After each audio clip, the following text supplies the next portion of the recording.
काही दिवसांपूर्वी पुणे जिल्हा परिषदेच्या शाळेतले विद्यार्थ्यांची स्वारी झाली आणि आता आणखी एक शिरपेचात मानाचा तुरा रोवला जातोय। याचं निमित्त म्हणजे पुण्यातल्या जिल्हा परिषदेच्या शाळेतले विद्यार्थी जे आहेत ते आता जगातल्या सर्वात मोठ्या असलेल्या रोबोटिक्स स्पर्धेसाठी निघणार आहेत। ही सगळी विद्यार्थ्यांची मंडळी आपण जे या ठिकाणी बघतोय त्यांचे जे प्रोजेक्ट्स आहेत हे घेऊन आता इस्टोनियामध्ये होणाऱ्या एका रोबोटिक्स स्पर्धेसाठी हे विद्यार्थी जे आहेत ते डिसेंबरच्या पहिल्या आठवड्यात निघणार आहेत। आपल्यासोबत याविषयी माहिती देण्यासाठी जिल्हा परिषदेचे सीईओ गजानन पाटील आहेत। सर, काय नेमका हा प्रोजेक्ट आहे आणि आपण काय काय या सगळ्यामध्ये विद्यार्थ्यांची कशी मदत करतो? ह्या येणाऱ्या काळामध्ये रोबोटिक्सला खूप महत्त्व असणार आहे। या निमित्तानं जिल्हा परिषद आता जवळपास 25 रोबोटिक्सच्या लॅब प्रत्येक जिल्हा परिषदेच्या शाळांमध्ये उभारण्याचा प्रयत्न करते। या क्षेत्रामध्ये रोबोटिक्स इंडिया नावाची NGO आहे। पायल जी इथं आहेत त्या 5 वर्ष जिल्हा परिषदेसोबत काम करतायत। जवळपास 100 शाळांमध्ये त्या टिंकरिंग लॅब्स आणि रोबोटिक्सच्या संदर्भातलं काम करतात।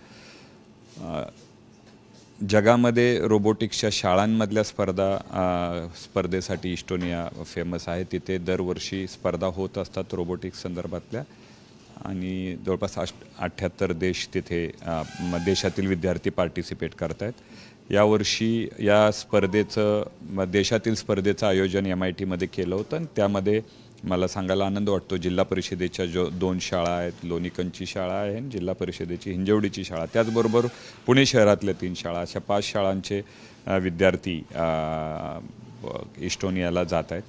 त्यांनी केलेले वेगवेगळे प्रोजेक्ट जे आहेत ते सर्वसाधारणपणे माझ्या माहितीप्रमाणे 14 ते 15 प्रोजेक्ट्स आहेत ते तिथे कॉम्पिटिशनमध्ये पार्टिसिपेट केलेले दाखवण्यात येणार आहेत, पार्टिसिपेशन केले जाणार आहेत।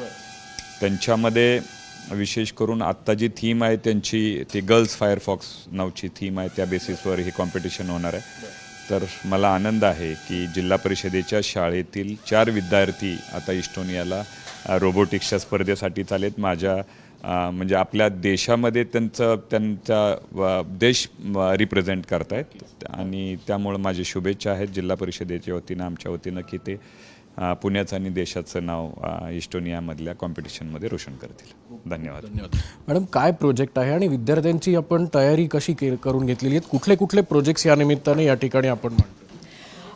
तुम्ही जे बघितलं ते गर्ल्स फायर फायटिंग प्रोजेक्ट आहे। गर्ल्स फायर फायटिंग अरीना जी असते ते तिथे 5 कॅन्डल्स असतात आणि जे बॉट ते कॅन्डल्सला in the fastest stipulated time ते ते sort of burn off the candle and complete the arena is the winner. ह्याच्यामध्ये 2 लेवल, एक अंडर 18 आहे, एक ओव्हर 18 आहे। तर आमचे विद्यार्थी जे आहे ते अंडर 18मध्ये पार्टिसिपेट करणार आहे। आणि दुसरं जे तुम्ही बघताय फोक रेस आहे, तर इथे एक मोठा 10 ते 20 फुटाचा ट्रॅक असतो, तर ते ऑब्स्टिकल सेन्स करून ते फोक रेस कम्प्लीट कसं करणार is what this robot will do.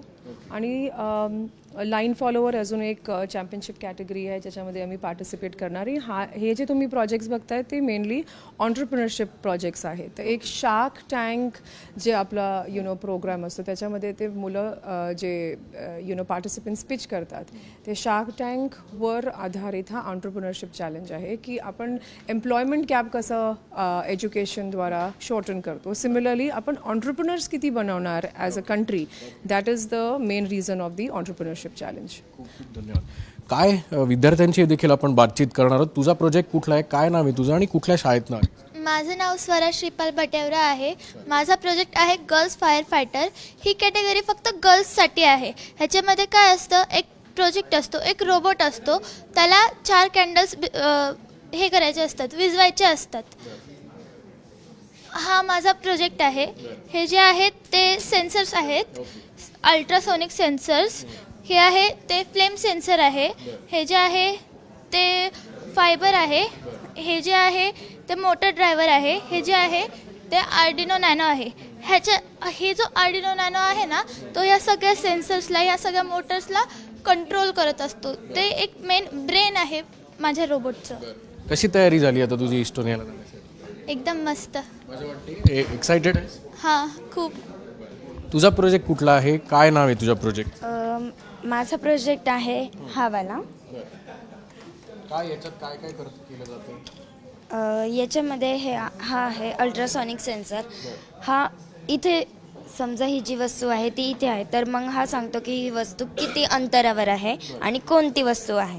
समजा जर एखादं लायटर घेतलं आणि इथं ठेवलं, तर मग हे या हेडफोन्समध्ये सांगणार लायटर आहे 1 सेंटीमीटरवर आहे, 5 मीटरवर आहे.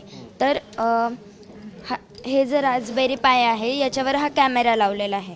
हा कॅमेरा बघतो आणि या हेडफोन्समध्ये आवाज करतो, इथे लायटर आहे, नोटबुक आहे, पर्सन आहे की स्टोन आहे, आणि हा कॅमेरा हा डिटेक्ट करतो.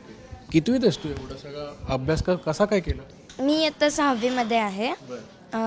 म्हणजे हा अभ्यास करायला आमच्या रोबोटिक्सच्या मॅडमने आम्हाला खूप मदत केली. पुढे जाऊन काय व्हायचं?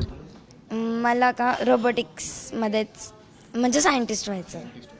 आपण बघू शकतो की ज्या वयात खरं तर हे अतिशय लहान मुलं आहेत, 6वी 7वी आणि 8वी मधले विद्यार्थी आहेत, आणि यांचे प्रोजेक्ट जर आपण बघितले तर एखाद्या इंजिनियरला किंवा वैज्ञानिकांना सुद्धा लाजवतील असे हे सगळे प्रोजेक्ट आहेत. याचं मूर्तिमंत उदाहरण आपण जर पाहायला गेलं तर पुणे शहर हे शिक्षणाचं माहेरघर असं म्हणतात, आणि याचीच प्रचिती या सगळ्या विद्यार्थ्यांकडे पाहून आपल्याला पुन्हा एकदा सिद्ध होते. कॅमेरामन सुमित भोसलेसह अक्षय बडवे, साम टीव्ही न्यूज, पुणे. देश विदेशातील प्रत्येक घडामोडींचे लाईव्ह अपडेट मिळवण्यासाठी आता साम टीव्हीच्या सर्व सोशल मीडिया प्लॅटफॉर्मला लाईक, फॉलो आणि सबस्क्राईब करा. तसंच सर्व नोटिफिकेशनसाठी बेल आयकॉन प्रेस करायला विसरू नका.